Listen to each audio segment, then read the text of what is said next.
எல்லோருக்கும் வணக்கம். நான் பிரசாத் கண்ணன். இந்த ட்ராவல் ஈஸி வீடியோவில் ஒரு ஏர்போர்ட் ப்ரொசீஜர், அதாவது நீங்கள் இப்போது டிக்கெட்டும் விசா எடுத்து கிளம்பிட்டீங்க ஒரு நாட்டுக்கு.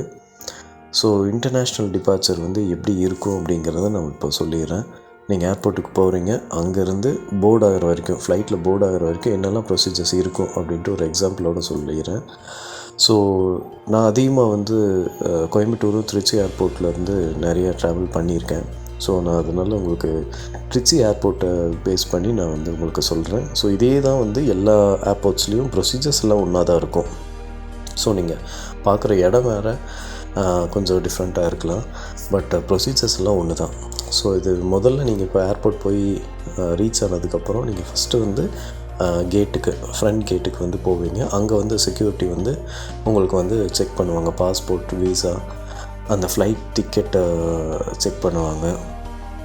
எந்த டைம், அதாவது நீங்கள் இன்டர்நேஷ்னல் டிபார்ச்சர்னால் ஒரு 3 மணி நேரம் முன்னால் போகணும், ஏன்னா அந்தளவுக்கு ப்ரொசீஜர் இருக்கும். இதே டொமஸ்டிக்னால் ஒரு 2 மணி நேரம் முன்னால். ஸோ அந்த 3 மணி நேரம் முன்னால் தான் போகிறீங்களா அப்படின்னு சொல்லிவிட்டு அவங்க அது பார்ப்பாங்க.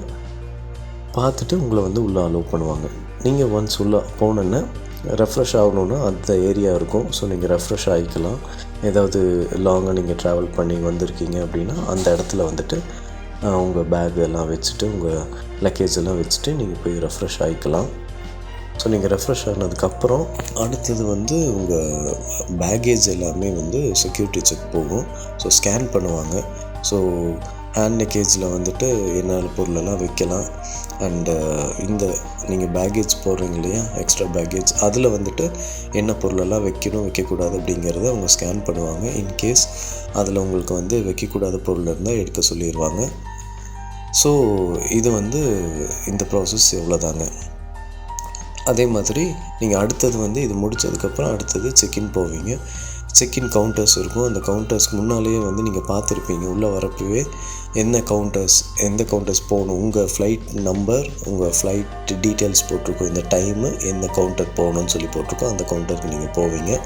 போய் உங்கள் பாஸ்போர்ட் அண்ட் ஃப்ளைட் டிக்கெட் கொடுத்தீங்கன்னா அவங்க உங்களை சில கொஷின்ஸ் கேட்பாங்க. இப்போ ரிட்டர்ன் வரீங்க, எதுக்காக போகிறீங்க அப்படின்ட்டு பேசிக்கான விஷயங்கள், டீட்டெயில்ஸ் அவங்க கேட்பாங்க.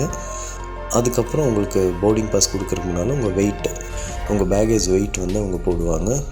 பேக்கேஜ் நீங்கள் எவ்வளோ கேஜிஸ் போட்டிருக்கீங்களோ அந்த கேஜிஸ் இருக்கான்னு பார்ப்பாங்க. இல்லை அதிகமாக இருந்துச்சுன்னா நீங்கள் அதுக்கு பே பண்ண வேண்டியது வரும். அண்ட் ஹேண்ட் லக்கேஜுக்குன்னு சில ஒவ்வொரு ஃப்ளைட்ஸில் இவ்வளோ கேஜிஸ்ன்னு இருக்குது. ஸோ அதையும் நீங்கள் போட்டு காட்டணும். ஸோ அதுலேயும் கரெக்டாக தான் வெயிட் இருக்கணும். இன்கேஸ் அது அதிகமாக இருந்துச்சுன்னா ஒன்று அதிலேருந்து எடுத்து நீங்கள் ஷிஃப்ட் பண்ணிக்கலாம், உங்களை பேக்கேஜில் போட்டுக்கலாம். அதே மாதிரி பேக்கேஜில் கேட்பாங்க, பேட்ரிஸ், ஏதாவது வெப்பன்ஸ், இந்த மாதிரி பொருளெல்லாம் இருக்கா அப்படின்னு சொல்லி கேட்பாங்க. அதாவது ஹேண்ட் லக்கேஜில் நீங்கள் கையில் கொண்டு போகிறீங்களா, அதில் வெப்பன்ஸ், சின்ன சின்ன சிசர், நைஃபு எது இருந்தாலும் உடனே அவங்க அது ரிமூவ் பண்ண சொல்லிடுவாங்க. அதை அலோவ் பண்ண மாட்டாங்க. அதே மாதிரி தண்ணி 100 ml கம்மியாக தான் இருக்கணும். 100 ml மேலே லிக்விட் ஐட்டம்ஸ் எது இருந்தாலும் அதை எடுக்க சொல்லிடுவாங்க அங்கேயே. அப்படி இருந்துச்சுன்னா நீங்கள் எடுத்துடணும். இல்லை செக்யூரிட்டிக்கு பின்னால் போகிறப்போ அவங்க எடுத்து வச்சுருவாங்க. ஸோ பெட்டர் நீங்கள் இங்கேயே யாராவது கிட்ட கொடுத்து விட்டுடலாம், இல்லாட்டி அதை நீங்கள் வெளியே எடுத்து வச்சிடலாம். ஸோ இந்த ஆப்ஷன் கொடுப்பாங்க. அடுத்தது உங்களுடைய பேக்கேஜ் போடுறீங்களே, எக்ஸ்ட்ரா பேக்கேஜ், அதில் சில பேட்ரி பொருட்கள், அப்புறம் ஆயில், கெரோசின், அந்த ஸ்டவ்வு, இந்த மாதிரி சம்மந்தப்பட்ட பொருட்கள், வெடி மருந்து, இது எதுவுமே வைக்கக்கூடாது. ஸோ அது ஸ்ட்ரிக்ட்லி ப்ரொஹிபிட்டட். அது நீங்கள் கொண்டே போகக்கூடாது. ஸோ அந்த மாதிரி பார்ப்பாங்க.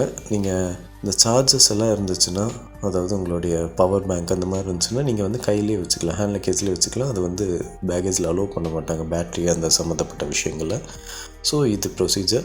ஏதாவது உடையும் பொருள் இருந்தால் நீங்கள் சொல்லலாம், இதில் உடையும் பொருள் இருக்குதுன்னு சொன்னால் ஃப்ரெஜைல்னு ஸ்டிக்கர் ஒட்டிடுவாங்க. ஸோ அதை கேர்ஃபுல்லாக அவங்க அதை பார்த்துக்குவாங்க, அந்த லக்கேஜை ஹேண்டில் பண்ணுவாங்க. ஸோ இப்போ உங்களுக்கு போர்டிங் பாஸ் அவங்க கொடுத்துருவாங்க. அந்த போர்டிங் பாஸ் எடுத்துகிட்டு அடுத்தது நீங்கள் போக வேண்டியது எமிக்ரேஷன் கவுண்டர்ஸ் போனீங்கன்னா அங்கே உங்களோட எல்லாமே செக் பண்ணுவாங்க. நீங்கள் எப்போ ரிட்டர்ன் வரீங்க, எதுக்காக போகிறீங்க, எங்கே தங்குறீங்க, ஸோ எல்லா டீட்டெயில்ஸும் கேட்பாங்க. கொஞ்சம் உங்களுடைய பர்சனல் டீட்டெயில்ஸ்லேருந்து எல்லாமே அந்த ஆஃபீஸர்ஸ் கேட்பாங்க. நீங்கள் கிளியராக சொல்லணும். என்ன நீங்கள் பண்ண போகிறீங்களோ அதை உண்மையை நீங்கள் சொல்லிடணும். ஸோ கிளியராக இருக்கணும். அது எதுனாலும் அவங்க உடனே கண்டுபிடிக்கிறதுக்கான வாய்ப்புகள் அதிகமாக இருக்குது. ஸோ நீங்கள் எதையும் மறைக்க வேண்டாம், இருக்கிற ஃபேக்ட் எல்லாமே சொல்லிடுங்க. எல்லா டாக்குமெண்ட்ஸும் அவங்க கேட்குறதெல்லாம் உடனுக்குடன் கையிலே வச்சுருங்க, உடனே கொடுங்க. ஸோ ஒன்ஸ் எல்லாம் கிளியர் ஆகிடுச்சுன்னா உங்களை வந்து அலோவ் பண்ணுவாங்க. நீங்கள் உள்ள அடுத்தது கேட்ஸுக்கு போகலாம். ஸோ கேட்டுக்கு போகிறதுக்கு முன்னால் ஹேண்ட் லக்கேஜ் மட்டும்தான் உங்கள் கையில் இருக்கும். அதையும் ஒரு செக்யூரிட்டி செக் ஸ்கேன் பண்ணுவாங்க. அதுலேயும் ஏதாவது பொருட்கள் இருந்தால், ப்ரொஹிபிட்டட் பொருட்கள் இருந்தால் அதை வெளியே எடுத்து அவங்க போட்டுருவாங்க. ஏன்னா நீங்கள் வெளியே கொண்டு வர முடியாது, அது வேஸ்ட்டு தான். ஸோ இதுக்காக தான் நீங்கள் முன்னாடி கவுண்டர்ஸ்லேயே, செக்இன் கவுண்டர்ஸ்லேயே வந்துட்டு நீங்கள் எல்லாமே கிளியராக நீங்கள் வச்சுருக்கணும். ஸோ அது முடிஞ்சதுக்கப்புறம் உங்களை ஃபுல் பாடி செக்கப்பும் பண்ணுவாங்க. முடிஞ்சதுக்கப்புறம் அவ்வளோதாங்க, நீங்கள் கேட்ஸில் போய்ட்டு வெயிட் பண்ணலாம் ஃப்ளைட்டுக்காக. ஸோ அங்கே வந்து போர்டில் வந்துட்டு எல்இடி போர்டு ஸ்க்ரீனில் வந்துட்டு வரும் எந்த டைமு, இனி எவ்வளோ நேரம் இருக்குது ஃப்ளைட் வரக்கு. ஸோ ரெடி ஆகிடுச்சா, ஒன்ஸ் உங்கள் போர்ட் பண்ணுறதுக்கு ரெடி ஆகிடுச்சுன்னா அவங்க கால் பண்ணுவாங்க. ஸோ அந்த ஃப்ளைட் நம்பரும் அந்த டைமும் சொல்லி கால் பண்ணுவாங்க. ஸோ நீங்கள் போய் இப்போ போர்டு ஆகிக்கலாம். அங்கேயும் செக் பண்ணி தான் உங்களுக்கு ஃப்ளைட்குள்ளே வந்து அலோவ் பண்ணுவாங்க. உங்கள் பாஸ்போர்ட்டும் உங்களுடைய போர்டிங் பாஸும் கையில் வச்சுருங்க, வேறு எதுவும் பார்க்க மாட்டாங்க.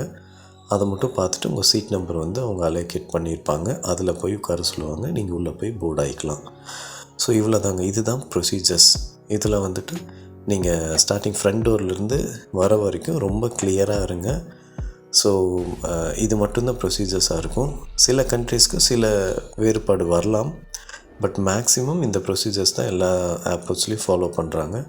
ஸோ இது கொஞ்சம் ஈஸியாக இருக்கும்னு நினைக்கிறேன். உங்களுக்கு ஒரு ஐடியா கிடச்சிருக்கும். ஸோ என்னெல்லாம் ப்ரொசீஜர்ஸ் இருக்குதுன்னு ஒரு ஐடியா கிடச்சிருக்கும்.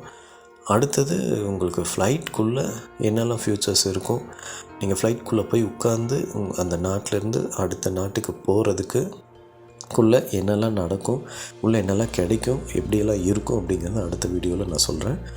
ஸோ இதில் ஏதாவது டவுட்ஸ் இருந்தால் நீங்கள் வந்து தாராளமாக கமெண்ட் செக்ஷனில் வந்து கேட்கலாம். இதே மாதிரி ட்ராவல் ஈஸியில் ஒரு நல்ல ஒரு சப்ஜெக்டோடு உங்களை அடுத்த வீடியோவில் சந்திக்கிறேன். Until then, bye from Prasad Kannan. Take care. Bye-bye.